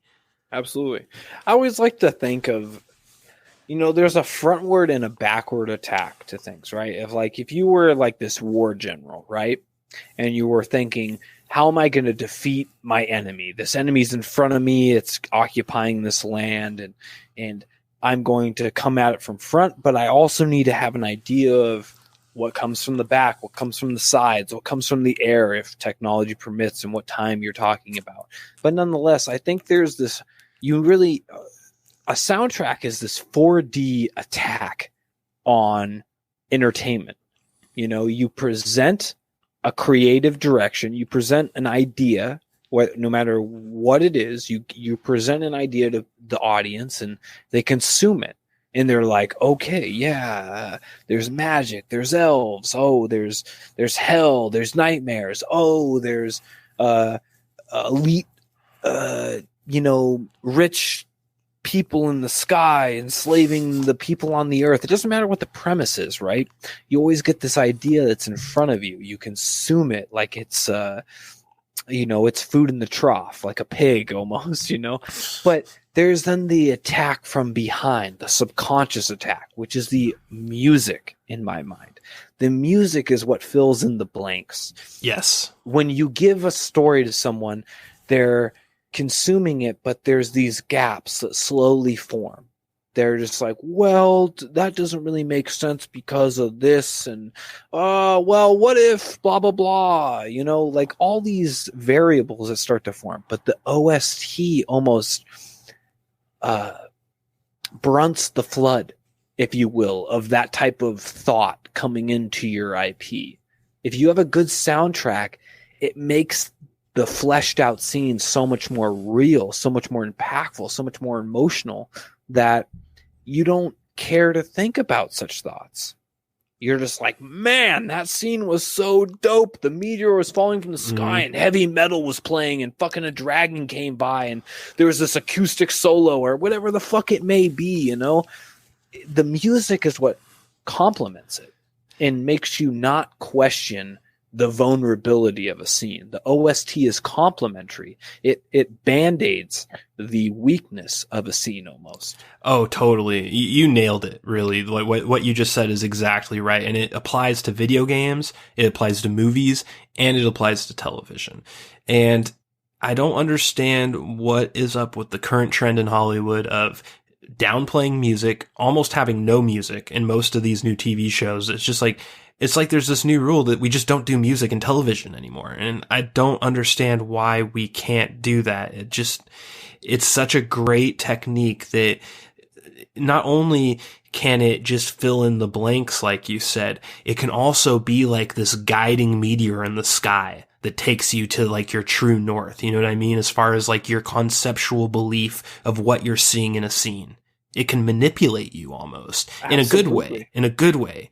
And it's underused, and I think it was underused in this show too, and it's a missed opportunity, I think. I think it's just an easy way to cut costs, you know? It especially to the layman that have the money, but they don't really appreciate the medium of the IP in which they're investing money in. They're just like, well, people respect this. Whatever it is I'm investing money in, I know it's going to be successful, but there's one aspect I can cut out. It's the music, because Luke Skywalker is going to be there no matter what, right? Takeshi Kovacs is going to be there no matter what. These iconic characters that people look for, the image, if you will, the visual representation is still there. The audible representation is not as critical to most people, I should say. And that's why you can see Hollywood and even streaming services get away with it, because it's not as critical as seeing the visual representation. Yeah, I mean, it's not, but I just feel like it is. But yeah, to most it's not. Yeah, it's one of those things where I know that's what they're thinking and that's what their rationale is, but it's like, I know so many like musicians that for a very low fee would do the soundtrack to this television show in a heartbeat. And it'd be like a fucking dropping $1 bill in a pond to these production companies to pay this said person. they're out there. They might have to do some work to find them because, of course, all the normal people are going to all be expensive because they're in Hollywood. They're part of the circle that gets, hired upon. And you'd have to do a little bit more work to find these people, but you could. And I just wish that they would do the work. Like these producers, like all these shows have 8 executive producers on them. How about one of these fucking low life assholes that do nothing? How about they just go out and find a musician that has heart and will do it for cheap, that wants to just get his name out there? They're out there. If you really want to put on the tinfoil hat, and when I say put the tinfoil hat on, this is something I truly believe, just coming from, I'm not a musician. I won't claim to be. I'm very familiar in the aspects of instruments, and I have a lot of friends that want to be that type of. They want to have that type of life. And in my childhood, I grew, I was in like 3 different bands trying to just be like this heavy metal dude, right? Like I didn't really care about fame or anything, but I loved music, and I kind of have an understanding of the mentalities of people that want to be in band. And I'm not saying musicians. I'm talking about the type of people that want to be in bands, right? There is an ego out there, and I can easily see this with people that have like directors or even writers of famous IPs. They don't want to give too much credence, too much fame or attention to the soundtrack, even though it's such a critical part of the fandom. They don't want to give too much credence to it because they know it's like this ego thing. They're like, I made up. Let me give you an example. Halo, for instance, right? Yep. Halo. There's this perfect duality of Halo. You have Master Chief, and then you have the soundtrack, right? Mm-hmm. That soundtrack. Everyone knows that soundtrack. Everyone knows who Master Chief is, at least in the gaming world, right? Mm-hmm. But those are 2 opposite sides of the coin, especially if you know the story between, I think his name's Marty O'Donnell, I think his name is, who made the soundtrack, right? Yeah. I guess what I'm getting to is that you don't, when you come up with these stories, right? When you give yourself enough credit to the point where you're just like, well, here I am. I wrote this book that's a critical success, and now it's getting turned into a movie, a television series, a game, and now there's this guy that had nothing to do with my original idea making this really critical aspect that really attaches it to an audience, right?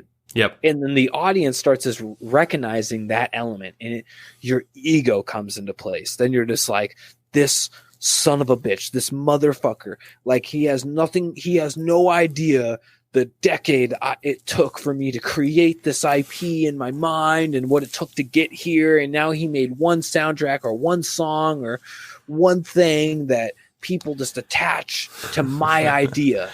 Yeah. That's the root of what I'm getting past. I think you're right. I think that's what people fear. Yeah. They see that shit and they're just like, that's not going to happen to me. I'm not going to allow that to happen to me. I think you might be right about that, because the era of like the big name OST, it seems to be dying. You just don't see them, and they're dying off, and no one's replacing them. And so you just have like these like musicless soundtracks, or like these very loose soundtracks with just like generic music that might not even be credited to a person. It might be credited to just like some generic company or something. Like it's a really weird time for OSTs, and some stuff still does it great. There's still some good OSTs out there, but man, there's a weird push to kind of eliminate music from certain types of entertainment. I find it to be abhorrent. I think they're just sadly disregarded as lesser elements of the entertainment medium, the IP. Yeah. And it's sad. It truly is sad, because like, who are you? Like, sure, you made up the main character. Sure, you made up the driving force of the story, but then you have this beautiful soundtrack. Like, it's like, who made up Lord of the Rings? Tolkien, right? Yeah. Who did the movies? I forget, it's Peter Jackson. Yeah. Peter Jack. It's like Peter Jackson going up to the guy that organized the orchestra for all three movies and being like, you know what? I feel like your soundtrack's too good and it's taking away from my direction of the film. You know? Yep. It's just preposterous to me. It's like, how can anyone think like that? It is. And hopefully that trend reverses itself because it's not a good one. But no. So what did you think about the premise of the Elders? So what did you think about what the Elders are, what they created on this planet, the whole backstory of Harlan murdering them, and then also the retro guardian that infects the people trying to destroy the planet as revenge, sort of like oh God, what's that when you go to Mexico and they say not to drink the water because of someone's revenge? You That's a good analogy. I forget exactly. It's like some really good analogy. Some Mexican general, like it's his revenge or whatever. That's essentially what this is, but in the form of a virus that goes into stacks. And I love the concept of these people creating a weakness by creating stacks that, oh, well, you created these stacks based off this technology. Now you have the virus coming for you. I love that whole thing. What did you think about that and the way it played into the ending with like the angel fire and like the reckoning? Well, first of all, I thought it was a great change of pace for the season because in season 1, I didn't quite understand who these aliens were. Mm-hmm. It didn't really become apparent to me that's where they mined the material that they used to create stacks. Like in season 1, they kind of glanced over it and all this stuff, but it didn't really stick to me. It didn't become apparent that that's what they really were. In season 2, I really appreciated that they kind of delved into that a little bit more with Harlan World and stuff like that, and the founders murdering this alien race to get this material to create stacks and yada yada. But on top of that, they elaborated on the idea that this material, this alloy, this metal, was more connected to the Earth, the end of the particular world where they mined it from. Mm-hmm. You know, so I thought that was really cool, but it was also kind of jarring in the same way. Like I'll say, like I appreciate it, but at the same time, it almost made me look at season 1 in a bad way, where it's just like you didn't really set this up to be in season 2. So what did you think about the finale? Let's talk about the finale a little bit before we give our official Joker rating. Did you like the way they killed off Kovacs and then with Poe downloading him and resurrecting him? What did you feel about that? Well, I mean, I haven't read the book at all, so I have nothing to go on that. So as far as me seeing the second season, I thought it was cool. Yeah. Maybe if I read the book, it might be kind of a letdown, or maybe they didn't do things right, you know, because I plan on reading the books. But at the same time, as just a show watcher, I thought it was pretty cool. I didn't expect it. It was something that I truly didn't expect.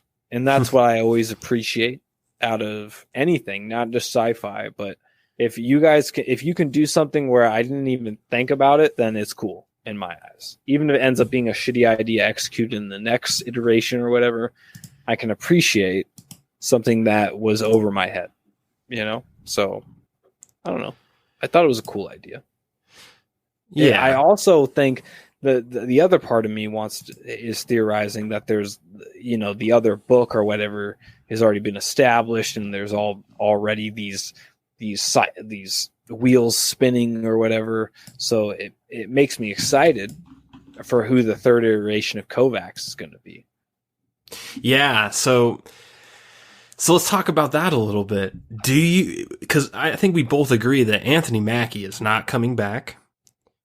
Which is kind of like, and I don't sad in a way. Cause I it almost makes me feel the way about Paul, Zinnemann, I think I forget his name, but it's just like you kind of fall in love with them, and then they leave, and you're just like, oh fuck, I guess I'm not going to get that anymore.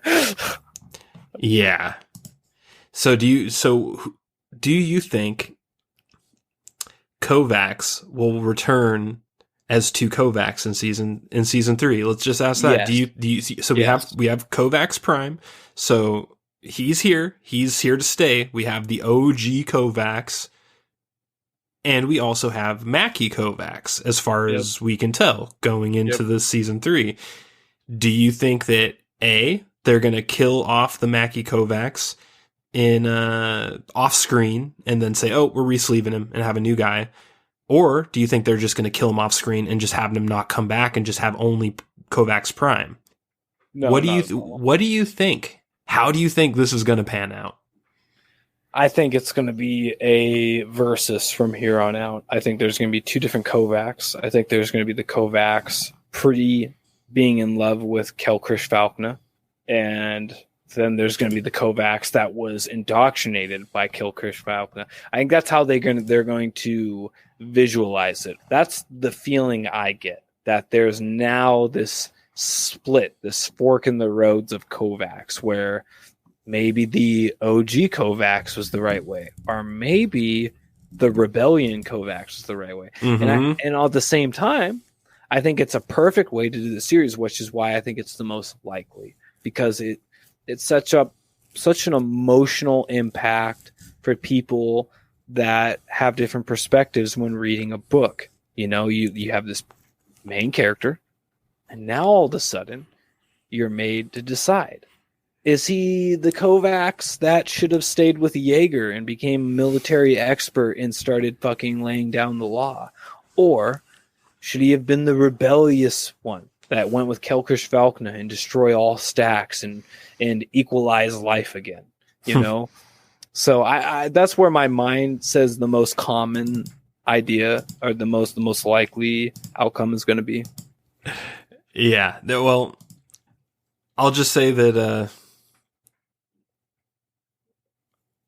no, I won't say anything. I almost said something, but I think it's best that I just say those are interesting thoughts. But as you know, here on the Crack Cellar, we do use the official Joker rating system. On this system, Broadcaster Nickels, what do you rate Season 2 of Altered Carbon? Michael Keaton. No doubt. No doubt. No, with all seriousness, I'd say, I don't know, it's a struggle, man, you know, because I don't have an understanding of the full storyline, you know, and nope. And you do, so I get this kind of insidious feeling that you know something I don't, and that I know a lot of things you don't. I'm totally wrong with my perspective on stories, but nonetheless, I think the direction of season 2 was not as good as season 1, so I'm going to give it a Jack Nicholson, because I really thought the first season of Altered Carbon, as far as sci-fi and general viewers, to totally isolate it, season 1, that's it, I thought was really fucking excellent. I thought it was a great fucking sci-fi season, which I put at the higher echelon of sci-fi that's come out in the last 5 to 10 years. Yeah. So when comparing it to that, season 2 is unfortunately a semi letdown. Not a disappointment, but not higher than the original.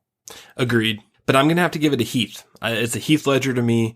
I would have given the season 1 a Jack, but to me, season 2, it had some really bright spots to it. But overall, I think they just botched it a little bit. I think that they should have maybe made it 12 episodes instead of 8, and they could have fixed some of the problems for me. I don't have any serious problems with it, but there were just a few little nagging details that bugged me, and there were a few missed opportunities we've already gone over with the music and Danica Harlan and, you know, all kinds of little tiny things that overall aren't that big, but when you put them all together, for me, it drops it down to a Heath Ledger. And with that, we will close out. Hey-ya! Everybody was kung flu fighting.